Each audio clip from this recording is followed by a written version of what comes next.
Hi, I'm Linda Guillory, and this is Linda Plays Video Games. It's been over 10 years since I really looked at my Nintendo collection, so I wanted to take a closer look at three things. I wanted to look at the rarity, how it's changed since 2008 to 2021. Also, I wanted to look at the prices based on the price guide I had back in 2008 versus a newer price guide. And third thing was the eBay prices, or so the prices I paid for the game on eBay versus the 2021 eBay prices. And I'm going to start with my Capcom games. For the rarity, I put them in a tiered system, similar to what you might use for fantasy football when you're ranking your quarterbacks. You have your top tier quarterbacks, your second tier quarterbacks. Well, I did the same with my Capcom games. So I had my first tier Capcom games, the ones I really needed to collect as soon as possible, all the way down to tier 5. And so now I put those in my 2008 rarity system, and I created a second rarity system based on a rarity guide from 2021, just to compare what was rare then, what's rare now. And as I said, I did the same thing with price guide. So for my Capcom, you can see I have 1942, the beginning game, and I go all the way up to our Mega Mans. And then over there, I have the remaining games that would not fit on this easel. But I'm going to focus on three games. And that's going to be Destiny of an Emperor, Little Nemo's The Dream Master, and G.I. Joe the Atlantis Factor. And it just happens they all line up here, but these games all have something that I found interesting when I looked at the delta changes between 2008 and 2021. So let's get started. Little Nemo was a pretty rare game back in 2008. I actually had it as one of my top Capcom games to find. But in the new rarity guides, it would fall from my tier 1 to my 4th tier. Again, this is only within Capcom. If we were comparing all NES games together, it could fall in tier 3, maybe even tier 2. I'm not sure. But I'm focusing only on the Capcom tier today. Looking at the differences in price guides, then and now, the prices have increased by 80%. So if the game was $10 back in 2008, now it would be $18 based on the new price guide I found.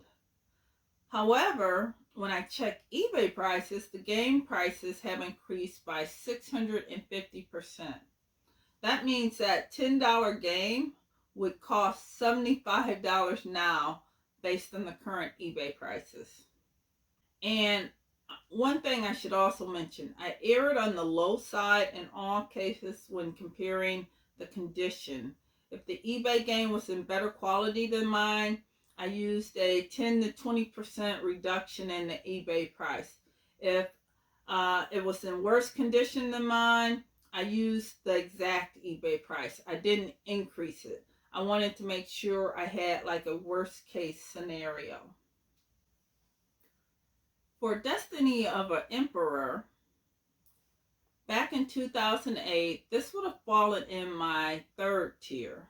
In 2021, it falls in my 2nd tier. So it's actually become a little bit more rare than it was back then.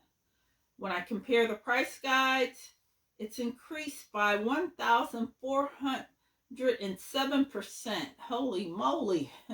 I should do a little dance. That's awesome. And if I even go farther and compare eBay prices, oh my God, 3,900% increase. That's crazy good. I really love that.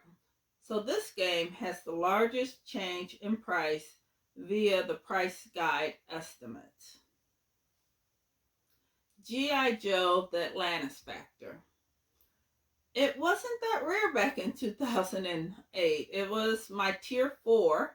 Now the price guides, rarity guides would put it at a tier 2.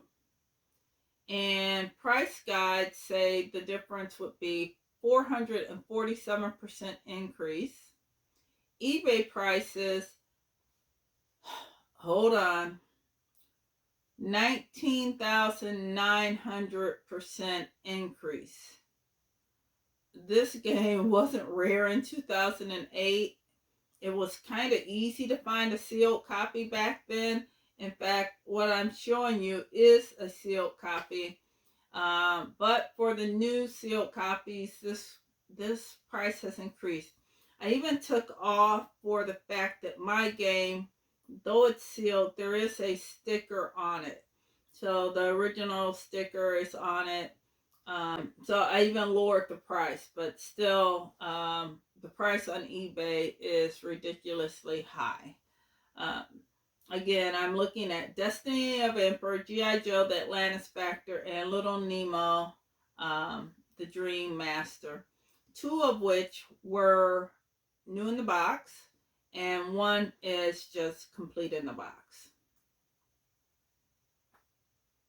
All right. I wanted to add a little bit of what I call lanyap, which is a little bit extra. Whenever I go behind my games, I actually find other things.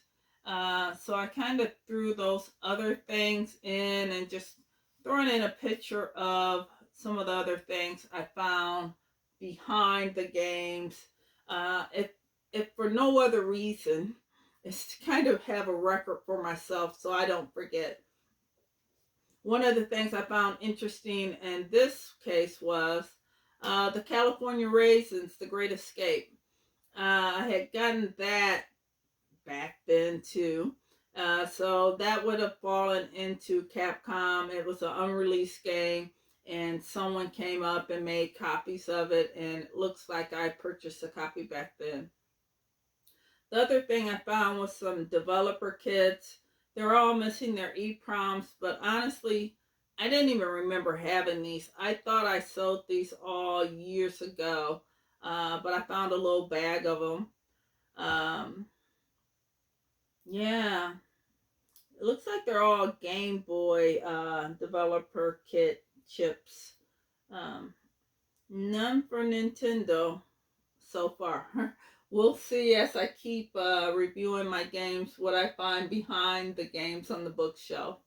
But that's it for now, guys. Thanks for joining. This has been Linda Guillory with Linda Plays Video Games. If you have any requests, you want to see anything specific, definitely let me know. I'll see what I can do. And thank you for watching.